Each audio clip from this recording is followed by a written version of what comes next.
जब भी हम नए लोगों से, अपने प्रोस्पेक्ट से बात करते हैं, तो ये एक नेचुरल फिनोमिना है, ये साइकोलॉजिकल बात है। जब भी आप किसी से अपने बिजनेस के बारे में बात करेंगे ना, तो सामने वाला ऑब्जेक्शन रेज करेगा ही करेगा। पता है क्यों?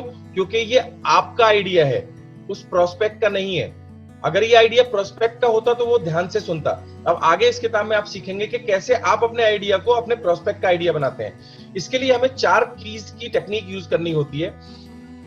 उस टेक्निक का इस्तेमाल करके दोस्तों वो आपको बताएंगे कि वो इस बिजनेस को क्यों करें। और वो टेक्निक है मेल्ट द आइस, बर्फ पिघलाइए, find the hot button and press the hot button and get a commitment. दोस्तों हमारी जितनी भी प्रेजेंटेशन है वो इन 4 बटन के इर्द गिर्द घूमनी चाहिए। मैं एक एक करके आगे चल के इन टॉपिक्स को आपको कवर करूंगा। आप जिस व्यक्ति को अपनी प्रेजेंटेशन दे रहे हैं, अगर उस व्यक्ति ने आपको पसंद कर लिया तो जो भी आप दोगे वो ले लेगा। लेकिन अगर ये आपको पसंद नहीं करता तो आप दुनिया की कितनी भी अच्छी चीजों से दे देना, वो आपसे नहीं लेगा। तो सबसे पहले हम बात करेंगे find the hot button. Hot button ढूंढने के लिए हमें पहले बात करनी होगी कि वो किन बातों से अपसेट होता है, किन बातों को लेकर के वो परेशान है, उसकी जिंदगी में क्या ऐसी चीजें हैं जिसको लेकर के वो एक्साइटेड है, और कौन सी ऐसी चीजें हैं जिनको लेकर के वो कंसर्न्ड है, और क्या क्या ऐसी चीजें उसकी जिंदगी में जिनको लेकर के वो गुस्सा हो जाता है। दोस्तों सबसे पहले इमोशंस ड्राइव करती हैं किसी भी इंसान को, तो हमें उन इमोशन तक पहुंचने के लिए हमें पीएमएफ फाइंड आउट करना होता है। दोस्तों जब हम पीएमएफ आइडेंटिफाई करते हैं किसी भी व्यक्ति का, प्राइमरी मोटिवेटिंग फैक्टर, वो कारण जिसके करके वो इस बिजनेस को करना चाहेगा, तो जब हम उसे डिस्कस करते हैं तो हमारा जो प्रोस्पेक्ट है वो अपनी उम्मीद, सपने और डर, ये सारी चीजें हमसे शेयर करना शुरू करता है।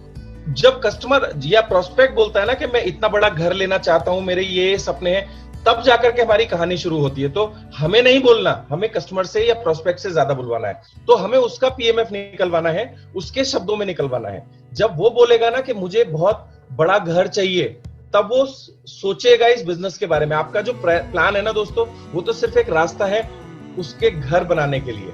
तो प्लान पे आने से पहले हमें ये बहुत जरूरी है डिस्कस करना। तो ये पीएमएफ हम आइडेंटिफाई करेंगे, और आइडेंटिफाई करने का एक तरीका है कि आपका जो पीएमएफ है वो आपका है, सामने वाले का पीएमएफ कुछ और हो सकता है। और इस बात को शुरू करने के लिए एक सबसे शानदार सवाल है। आप लोगों को बोलिए कि क्या आपको पता है कि लोग नेटवर्क मार्केटिंग बिजनेस क्यों ज्वाइन करते हैं?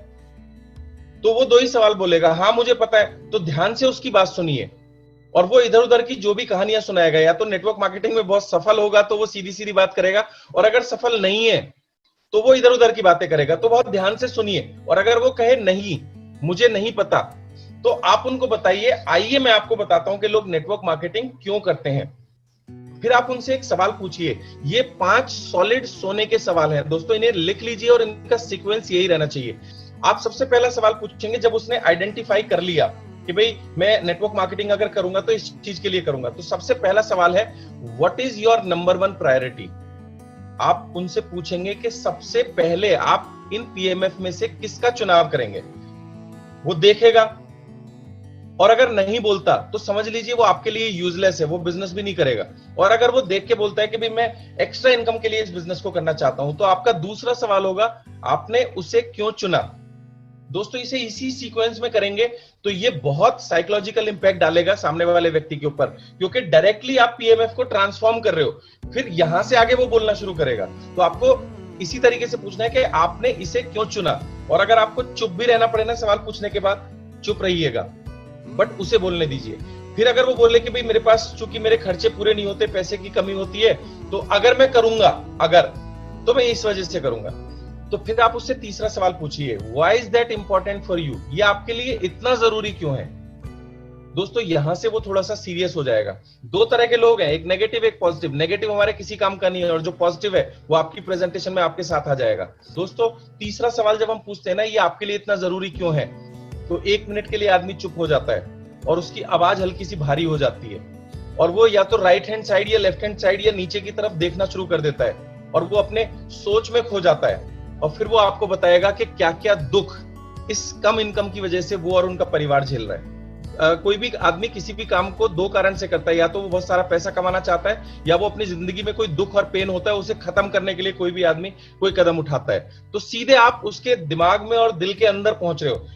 जब वो बोले कि ये कारण है, मैं इतनी परेशानियां झेल रहा हूं कम इनकम की वजह से, फिर आप उससे पूछिए कि इसके क्या रिजल्ट आ रहे हैं आपकी लाइफ। मतलब आप उनसे ये भी बोल सकते हैं कि मान लो अगर आपने वेस्टीज ज्वाइन नहीं करा और आपको ये एक्स्ट्रा इनकम नहीं मिली, तो आने वाले समय में आपके ऊपर और आपके परिवार के ऊपर इसके क्या परिणाम हो सकते हैं। दोस्तों, ये सवाल पीएमएफ को एकदम से एक्टिवेट कर देता है। अगर आदमी ने इस सवाल का जवाब दे दिया तो ये बिजनेस उसका अपना बिजनेस हो जाता है। आपने अक्सर देखा होगा कि हमें डाउनलाइन के पीछे डंडे ले लेके भागना पड़ता है, मीटिंग में आ जाओ, प्रोडक्ट खरीद लो, कंसिस्टेंसी, आज लास्ट डेट है। ये पता है क्यों हो रहा होता है? क्योंकि हमने ये एक्सरसाइज उस डाउनलाइन के साथ नहीं करी। ये एक्सरसाइज करने के दो नतीजे होते हैं, या तो वो बाहर हो जाएगा या फिर वो बिजनेस के अंदर आ जाएगा। वो उसे बाबा या तो रेल में नहीं तो जेल में। अब आपको चुप रहना है और ब्रीजिंग करनी है, जो मैं आगे आपसे टेक्निक डिस्कस करूंगा। आपको बुलवाना है उस व्यक्ति से ज्यादा। आपको ऐसे लोग भी मिलेंगे जो बोलेंगे नहीं, आपको ऐसे भी लोग होंगे जो विदहोल्ड कर लेंगे, चुप हो जाएंगे। और कई बार तो इस प्रेजेंटेशन में लोग नाराज भी हो गए हैं, क्योंकि जब आप किसी को अंदर से थोड़ा सा कुरेदते हो ना, तो उसकी इमोशन हिल जाती है। और बहुत सारे लोग बहुत सारी अपनी दिल की बातें यहां से करना शुरू कर देंगे।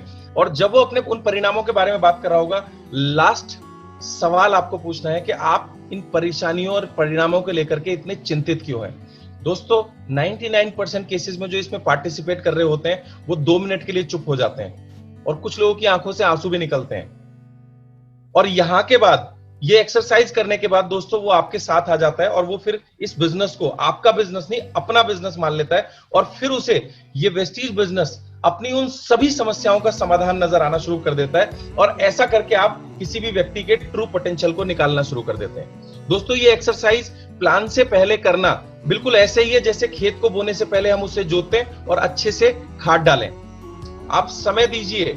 अगर उसके सवालों के जवाब बहुत कमजोर हैं, वो बहुत कैजुअली आपकी प्रेजेंटेशन में पार्टिसिपेट कर रहा है, तो ज्यादा बेहतर ये होगा आप किसी दूसरे प्रोस्पेक्ट को देखिए। इस पे टाइम बर्बाद मत कीजिए। Search more and more prospects.